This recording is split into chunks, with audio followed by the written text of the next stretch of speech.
A atração a seguir é recomendada para todas as idades.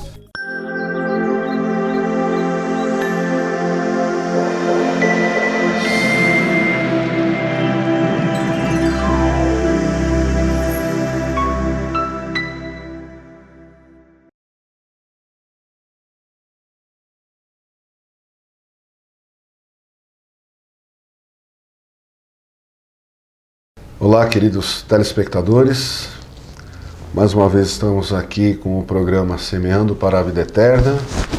Queremos agradecer aí a audiência de vocês, a repercussão do primeiro programa foi muito boa e estamos novamente aqui para trazer a palavra de Deus, para orarmos também e também louvarmos a Deus com cânticos, né?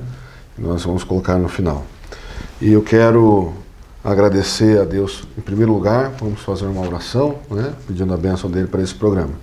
Depois a gente faz a apresentação aqui do presbítero Fernando e damos continuidade. Oremos. Deus e Pai, te agradeço, ó Deus, pela vida, a vida que o Senhor nos dá aqui e a vida prometida na eternidade, ó Pai, que só é possível através da obra do Teu Filho Jesus. Cremos nisso e anunciamos isso como um mandato Teu. E nós pedimos, ó Pai, que o Senhor nos abençoe agora na meditação da Tua palavra, nos oriente, nos ilumine e use do Teu Espírito Santo, ó Pai, para a transformação de vidas que ouvirem o Teu Evangelho. Em nome de Jesus, o Teu Filho, é que oramos. Amém. Amém. Amém. Então, queria passar a palavra para o presbítero Fernando, para ele fazer a apresentação, dar o seu oi para o pessoal aí. Cumprimentar então o telespectador da Nova Era TV, né? Agradecer por essa oportunidade preciosa que pela segunda vez estamos aqui, já que o primeiro programa foi muito bom, né, pastor? Sim. Tem tido a sua repercussão e então nós estamos aqui para dar continuidade ao nosso programa do Ditos na Cruz, de forma que esse é o nosso objetivo, né? Levar essa mensagem da cruz para que o telespectador possa ser beneficiado pela palavra de espírito e vida. E no decorrer de vários programas que nós vamos apresentar aqui toda semana, vamos estar apresentando cada tema e enriquecendo e levando essa palavra de vida e salvação. Lembrando também, já agradecendo os nossos patrocinadores. Justamente. A Clínica Vida Nossa. Clínica né? Vida Nossa, né? Onde nós temos o serviço de ultrassonografia, Doppler, tração de músculo esquelético. E através da minha esposa Vanessa, a doutora Vanessa Gerber. E eu que também faço parte, cirurgião dentista, que faço todos os serviços de clínica geral na clínica. Isso. E o outro patrocinador... Que é a loja Cadillac, da nossa querida Gesana, que é exclusividade da loja dela, Coach e Fórum. E também vende a marca Schutz, né? Então, para as mulheres aí lajanas, né, e região, a loja da nossa querida Gesana, a Cadillac. Agradecemos então o apoio desses nossos queridos irmãos. E vamos então à mensagem de hoje, né? Como já falou o presbítero Fernando, nós estamos numa série de mensagens na nossa igreja chamado Ditos da Cruz, que é da época da Páscoa, né? E no programa passado nós abordamos lá no Evangelho de Mateus a crucificação de Jesus, e quando ele fala, quando já está crucificado, ele cita o Salmo 22, e a gente fez uma análise dizendo que aquela palavra de Jesus não foi um grito de desespero, mas foi realmente uma confirmação de que ele sabia que aquilo que ele estava fazendo era o cumprimento da missão dele, né? O que já estava predito na palavra de Deus, nas profecias. E nós destacamos então a importância de nós nos alimentarmos da palavra de Deus para nos momentos mais terríveis ela nos alimentar, nos consolar e nos fortalecer a fé. E hoje, no mesmo sentido, Ditos da Cruz, nós vamos para o Evangelho de Lucas. O Evangelho de Lucas faz uma outra narrativa da crucificação de Jesus, com um outro momento, um outro dizer de Jesus enquanto está crucificado. Então nós vamos ler aqui no Evangelho de Lucas, capítulo 23, a partir do versículo 33 até o versículo 38. Então, o Evangelho de Lucas, capítulo 23, do 33 ao 38, diz assim: Quando chegaram ao lugar chamado Calvário, ali o crucificaram, bem como aos malfeitores, um à direita, outro à esquerda. Contudo, Jesus dizia: Pai, perdoa-lhes, porque não sabem o que fazem. Então, repartindo as vestes dele, lançaram sortes. O povo estava ali e a tudo observava. Também as autoridades zombavam e diziam: Salvou os outros, a si mesmo se salve, se é de fato o Cristo de Deus, o escolhido. Igualmente os soldados o escarneciam e, aproximando-se, trouxeram-lhe vinagre, dizendo: Se tu és o rei dos judeus, salva-te a ti mesmo. Também sobre ele estava esta epígrafe, em letras gregas, romanas e hebraicas: Este é o rei dos judeus. Amém. Até aí, essa nossa leitura. Queridos, nós estamos, então, fazendo uma análise desse momento derradeiro, dessa pessoa diferente, no sentido de, na hora mais derradeira, na hora do terror, da dor, da morte, enfrentando a morte, ele não perdeu a consciência em nenhum momento, e tudo aquilo que ele fez e falou na cruz serviu como referência e serve como referência para nós até hoje. O que eu trouxe hoje do dito da cruz foi isso que Jesus, de acordo com a narrativa de Lucas, disse: Pai, perdoa-lhes, porque não sabem o que fazem. Então, esse dito na cruz ali, primeiro a gente percebe que é uma oração. Ele começa dizendo Pai. E esse modo de se referir a Deus, só Jesus ensinou. Só Jesus, como um mestre, como um rabi, os rabinos, a tradição rabínica ensinava a oração, mas se referindo a Deus como o Eterno, o Jeová, Yahvé. Justamente. Mas Jesus ensinou seus discípulos, como narra lá no Evangelho de Mateus, no Sermão do Monte, ele os ensinou a orar dizendo: Pai nosso que estás nos céus. Então, perceba que nesse momento onde tudo está contra ele, onde ele está sendo massacrado, onde ele está sendo morto, literalmente, no momento da sua morte, ele estava sendo ali zombado, ele estava sendo escarnecido, mas o que estava no seu coração, em primeiro lugar, era a sua comunhão com Deus. E nessa comunhão com Deus, ele clama, Pai. Esse clamor, Pai, é uma oração. É como ele nos ensinou a orar, a nos relacionarmos com Deus. Deus é o nosso Pai. Ele ensinou lá no Sermão do Monte que ele, como Pai, ele vai nos dar o melhor. Ele vai nos dar aquilo que é melhor para nós. E Jesus enfrentou esse momento obedecendo ao Pai, sabendo que esse momento teria que acontecer na história, e ele não se entregou ao medo. Ele teve um momento no Getsemane, e no Getsemane ele orou a Deus com a sua porção humana, dizendo: Pai, eu estou com medo. Se possível, afasta de mim esse cálice, mas faça-se a tua vontade. Fernando, alguma consideração até esse ponto? Se falando no Getsemane, né? É bom frisar que o Senhor, no Getsemane,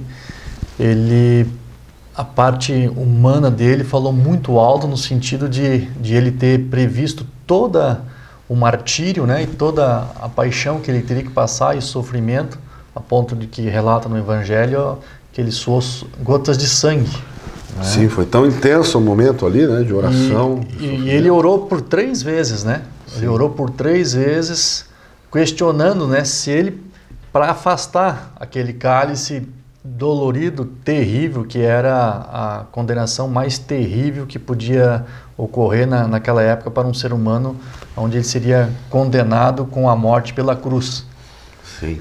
Então é importante que, obviamente, que o Senhor, apesar de sendo o próprio Deus, né, encarnado como homem, porque Jesus era totalmente homem e também totalmente Deus, né, pastor? Isso. Mas a parte do homem ali também fala alto no sentido de que realmente é uma agonia, uma angústia muito grande no coração, a ponto de que ele teve que orar 3 vezes sozinho, né? Mas o Espírito falou mais alto e ele se submeteu à vontade do Senhor. Sim. Sabia da missão dele, Isso, o seu espírito estava preparado para esse momento de morte. Justamente. Mas a sua carne, na fraqueza, ele clama. Justamente. Mas o seu clamor termina com o pedido de que se faça a vontade de Deus Pai. Exatamente. Nós nos denominamos, ou nos chamamos, ou a Bíblia nos ensina a nos chamarmos de discípulos. E discípulo é aquele que segue o Mestre. Então, quando nós olhamos para esse momento da vida de Jesus, eu vejo aqui uma lição que ele ainda queria dar nesse momento derradeiro, principalmente nesse momento de sofrimento, de dor, da morte. Ele, como nós vimos em Mateus, ele cita a palavra de Deus. Justo. E quando a gente vai para a palavra de Deus, a gente vê que o Salmo 22, quando ele cita, é um salmo profético, é um salmo de afirmação da fé, de que crê no Deus que intervém na história, que livra os seus, que salva o seu povo, e a salvação vem através desse sacrifício de Jesus, e ele é confortado com isso, enfrenta com grande maestria esse momento e faz essa oração. E essa oração nos traz uma lição, que nem todos aqueles que nos ferem ou nos perseguem, eles sabem o que estão fazendo, né? Mas nós que temos esse acesso à palavra de Deus, ele não deixa isso encoberto. Ele fala assim: eu que sou o mestre, fui perseguido, vocês que são discípulos serão também. Né? Muitas vezes a gente ouve um evangelho triunfalista dizendo que quem crê em Jesus não vai sofrer, não vai ter perda, não vai ter problema, não vai ter doença. Isso não é bíblico. Isso é uma mentira diabólica, porque a hora que o crente enfrentar problema, ele vai questionar a sua fé. Então nós vemos aqui a lição que Jesus está passando. Aqueles que estão ali olhando para ele no sofrimento, cumprindo a profecia, estão meneando a cabeça, dizendo: não salvou, não diz que vai salvar todo mundo, salva você mesmo. Não tem todo o poder, não é filho de Deus. Como o próprio diabo questionou ele no deserto, desce, mas ele estava firme no seu propósito de cumprir a missão que o Pai lhe deu e ainda intercede por aqueles que estão ali fazendo aquele momento tão terrível. E me lembra a história de Jó, do próprio Jó, né? Jó, de acordo com a narrativa, o próprio Deus diz, né, que ele é um homem reto, bom, íntegro, e ele permite que tudo aquilo de ruim aconteça com Jó. E os amigos de Jó, que a narrativa diz que são piedosos também, né? Eles questionam Jó qual é o pecado que Jó fez para passar por tamanha tribulação.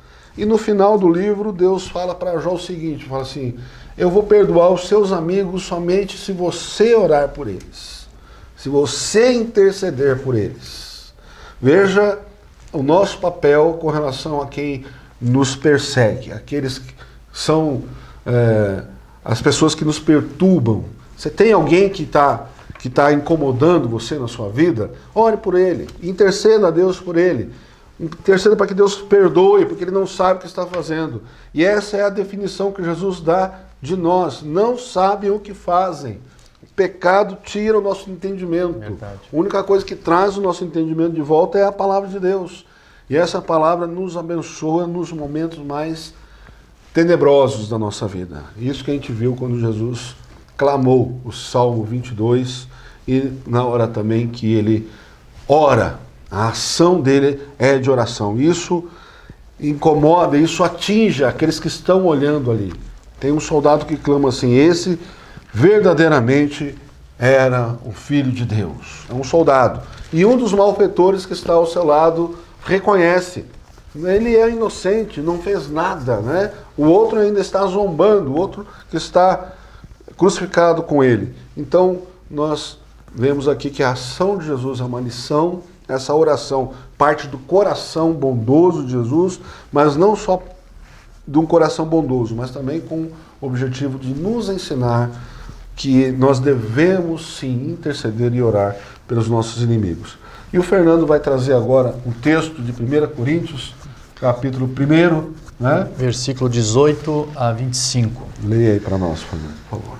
Então vamos ler. A mensagem da cruz. Certamente, a palavra da cruz é loucura para os que se perdem, mas para nós que somos salvos, poder de Deus.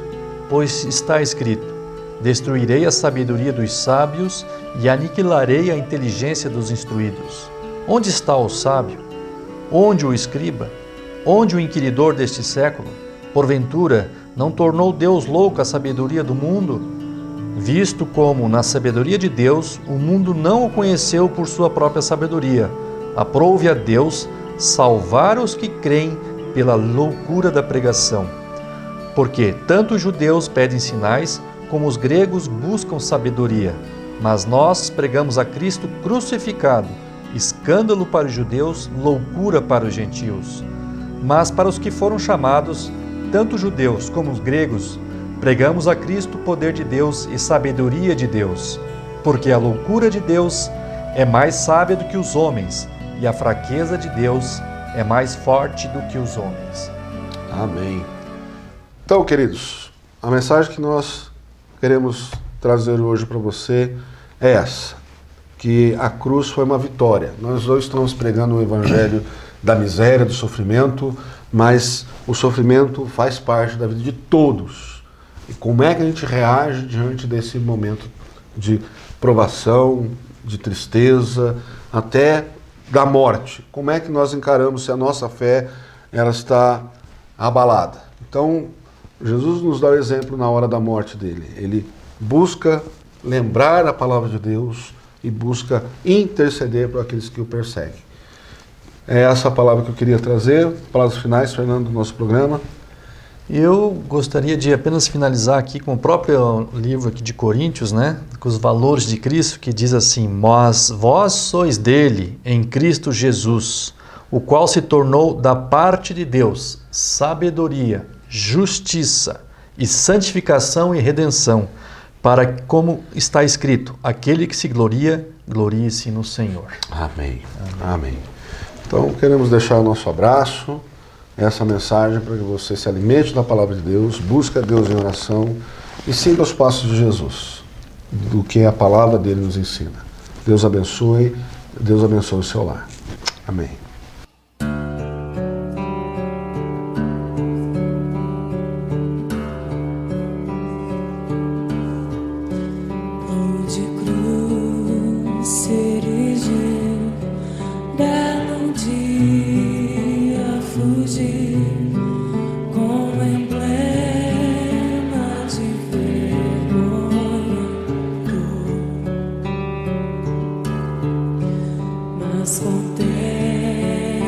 Essa cruz, porque nela Jesus deu a vida por mim, pecador. Sim, eu amo a mensagem da cruz, até morrer eu a vou.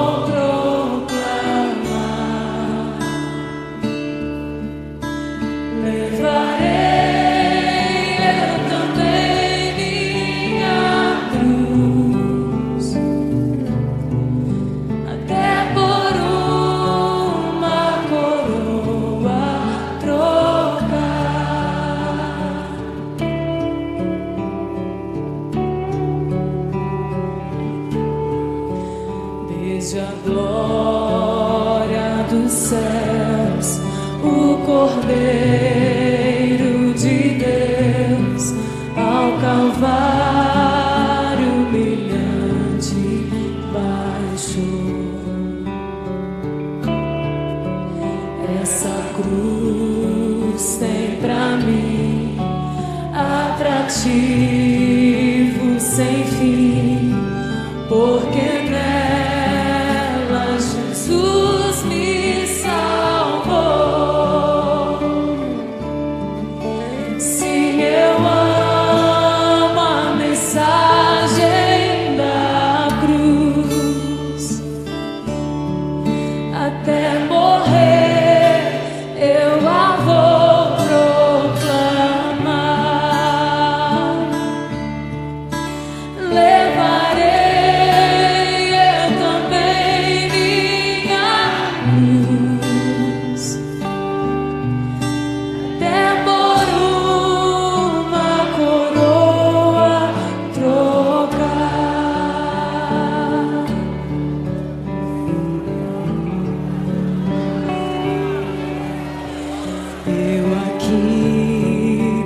Jesus, a vergonha